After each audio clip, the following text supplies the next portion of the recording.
നമസ്കാരം.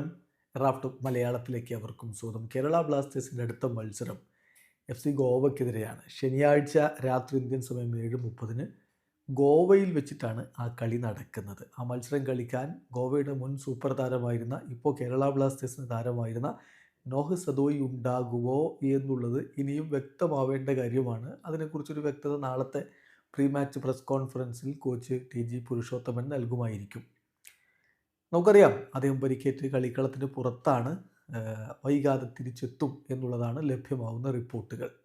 നോഹ് സദോയി ഏതായാലും ഈ ചിത്രം പങ്കുവെച്ചുകൊണ്ട് കുറിക്കുന്നു, കാണ്ട് വെയിറ്റ്, കാത്തിരിക്കാൻ വയ്യെന്ന്. സോ മടങ്ങി വരവിൻ്റെ സൂചനയാണോ ഇത് എന്നുള്ളതാണ് ഇപ്പോൾ ആരാധകർ ഉറ്റുനോക്കുന്നത്.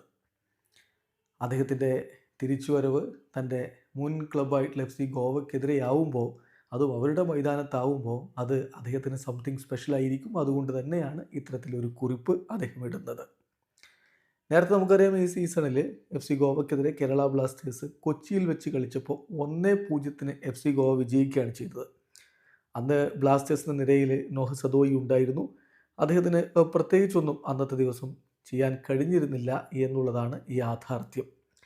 ഇനിയിപ്പോൾ ബ്ലാസ്റ്റേഴ്സിൻ്റെ പ്ലേ ഓഫ് സാധ്യതകൾ വളരെയധികം മങ്ങിയ ഈ ഒരു ഘട്ടത്തിൽ ബ്ലാസ്റ്റേഴ്സ് ഗോവയ്ക്കെതിരെ എന്ത് ചെയ്യും എന്നുള്ളത് കണ്ടറിയേണ്ട കാര്യമാണ്.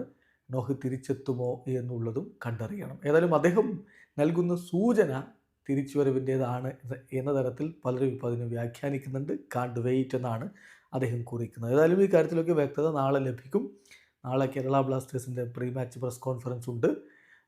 നാളെ ഉച്ചതിരിഞ്ഞ് 2:30 കൊച്ചിയിലെ ജവഹർലാൽ നെഹ്റു സ്റ്റേഡിയത്തിൻ്റെ പ്രസ് കോൺഫറൻസ് റൂമിൽ TG പുരുഷോത്തമനും ഡാനിഷ് ഫാറൂഖും മാധ്യമങ്ങളെ കാണുന്നത്. അതിൽ നിന്ന് വരുന്ന അപ്ഡേറ്റുകൾ നിങ്ങളിലേക്ക് എത്തിക്കാം. വീഡിയോ അവസാനിക്കുന്നു. ഫുട്ബോൾ ലോകത്തെ കൂടുതൽ വിശേഷങ്ങളുമായി റാഫ് ടോക്സ് വീണ്ടും എത്താം.